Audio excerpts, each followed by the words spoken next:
In today's video, I'm going to show you the easiest way to add a timer or countdown timer to Restream. So go to your Restream and go to your Restream studio. Once you are in your studio, here in this left-hand menu, click on Add Scene and select Countdown. Once you selected Countdown, here we can see the preview of Countdown timer. In this right-hand menu, you can click on this time and you can select a countdown time from here. So I'm selecting 30 seconds. And you can enable this option, switch scene after countdown. So once your countdown complete, your next scene will be automatically active.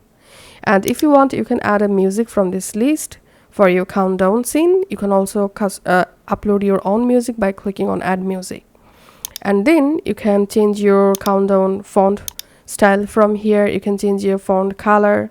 You can change your timer size from here. And you can also change your timer background. So that's how you can actually add a timer or countdown timer in our Restream. Thanks for watching.